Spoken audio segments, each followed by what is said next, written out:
When the Great Depression hit Australia, it wasn't just banks that collapsed, lives were destroyed on an unthinkable scale. While the world knows about America's Dust Bowl, Australia's suffering was worse, darker, and far more brutal than anyone admits. This is the true story of breadlines in Sydney, riots in Melbourne, and how a nation on the edge of starvation survived against all odds.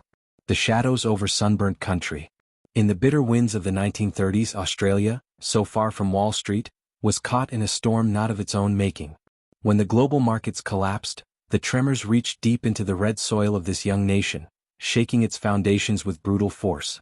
Once a proud supplier of wool and wheat to the world, Australia found those same lifelines severed as demand vanished and prices crumbled. Jobs disappeared overnight. Breadlines grew. Dreams shrank. By 1932, nearly 1 in 3 Australians was without work, and hope became a luxury few could afford. In the crowded streets of Sydney, anger simmered, marches, riots, desperate voices echoing through alleyways. And yet, amid the dust and despair, something held. While ideologies fought for influence across Europe, Australia's fragile democracy did not break. It bent, yes, under the weight of hardship and hunger, but it did not fall. Out of that dark chapter, a nation stumbled forward, changed forever by the shadows it had to survive. When the crash met the crown. The ink on James Scullin's victory speech had barely dried when the world unraveled. Just days after he took office in October 1929, Wall Street collapsed, and with it, the thin thread of hope for a stable future. Australia, still tethered tightly to the British Empire and riding high on exports, was plunged into chaos. Scullin's government, young and untested, was battered by a storm it could neither predict nor control. As the Depression deepened, unity within labor shattered. Economic ideologies clashed like thunder. Treasurer Ted Theodore pushed bold, Keynesian stimulus that never saw daylight, while fiery NSW Premier Jack Lang defied convention and Britain itself, demanding debt freezes to rescue his people. But rebellion has a cost. Lang fell and so did Labour's hold. Out of the ruins emerged a quiet defector, Joseph Lyons, who abandoned Labour, built the United Australia Party from the ashes of the old nationalists, and claimed the prime ministership. From the wreckage of dreams and division, a new political order took shape, born of crisis, forged in survival. Hope between wickets and hooves. While the United States leapt into recovery with Roosevelt's New Deal, Australia stood still, paralyzed by political division and bound by loyalty to outdated economic thinking. No sweeping Keynesian rescue came. No grand public works. Instead, Australians endured the long, grinding road out of the Depression with little more than grit. And yet, in the thick of their struggle, they found something extraordinary, not in policy or parliament, but in the pulse of the people. A lanky young cricketer named Don Bradman began to smash records like a man possessed, and a mighty chestnut racehorse named Far Lap thundered down tracks as if outrunning despair itself. In these icons, Australians found a flicker of pride, something to rally behind when paychecks disappeared and futures felt uncertain. Against all odds, the economy began to stir in 1932, not through politics, but through the quiet resilience of a nation that refused to break. The illusion of prosperity. The 1920s in Australia shimmered with promise, but beneath the surface, the cracks had already begun to spread. Scarred by the Great War, Britain, Australia's economic anchor, was weakened, its appetite for imports dulled. With demand slipping and unemployment lingering between 6% and 11%, Australia tried to build its way forward. Grand projects rose from wartime delays. The soaring arches of the Sydney Harbour Bridge, tunnels burrowing beneath the city, highways stretching toward distant towns. Soldier settlers were given land and hope, while dams and grain elevators sprang up in the bush. It was a decade of ambition, fueled not by surplus, but by debt. Millions borrowed from London's markets each year to fund the dream. To many it felt like a recovery. But in truth, the country was teetering quietly on the edge. The foundations of prosperity were mortgaged, not earned, and when the global crash came, it didn't just shake Australia. It exposed just how hollow that calm had really been. The year the sky cracked.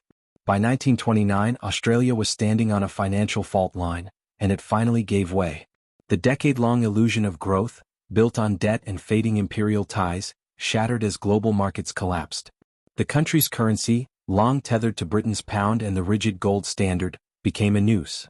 Britain's return to pre-war gold values in 1925 had already squeezed life from trade, hammering Australian exports with brutal deflation. Prices dropped. Wages couldn't keep up. Industries like coal mining staggered under the weight of vanishing demand, and when miners stood up to fight for their livelihoods, it ended in blood. The Rothbury riot, a teenage boy shot dead in the dirt of a picket line. At the helm, Prime Minister Stanley Bruce tried to dismantle the very system protecting workers' rights, seeking to give bosses unchecked control over wages. But the people were watching. In a stunning reversal, they swept Bruce from office, and even from his own seat, replacing him with James Scullin in a landslide born of desperation and fury. The storm had erupted, and Australia's political and economic landscape would never be the same. Fracture at the heart of power. As the Great Depression bore down on Australia, the government of Prime Minister James Scullin found itself swept into a perfect storm of political collapse, economic paralysis, and ideological warfare. Barely a week after taking office in 1929, Scullin faced the global cataclysm of the Wall Street crash. The fallout was brutal.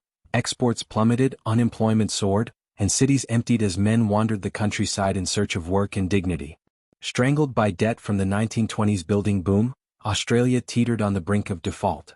In desperation, Scullin called in Sir Otto Niemeyer from the Bank of England, who brought with him the cold austerity of British orthodoxy: balance the books, cut spending, pay every debt.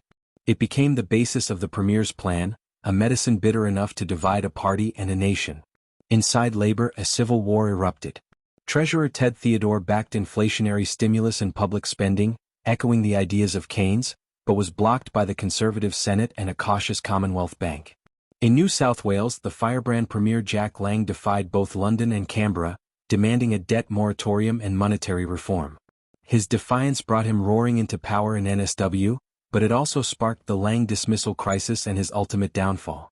As the Labour Party tore itself apart, Joseph Lyons, the soft-spoken minister who backed austerity, walked away from Scullin, joined with Conservatives, and formed the United Australia Party. By 1931, Scullin's government was a house divided, battered by the Depression, betrayed from within, and discredited by a public crying out for leadership. The country survived, but unity did not. What began as a crisis of economics had become a crisis of democracy itself. Lives in the shadows.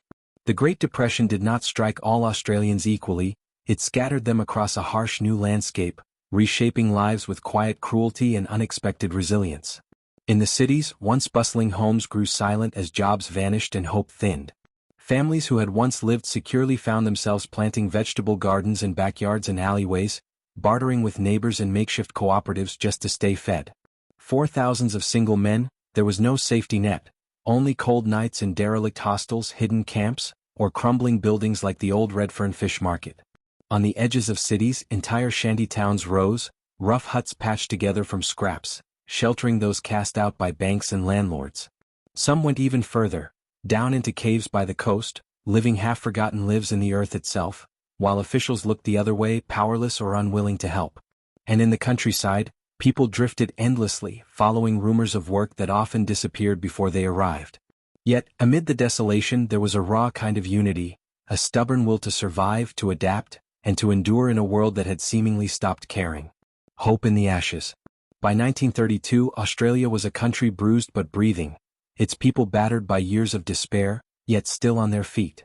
But unlike the sweeping economic reforms seen in the United States, New Zealand, or even Britain, Australia's recovery from the Great Depression came not with bold gestures or visionary policy, but in cautious, often invisible steps.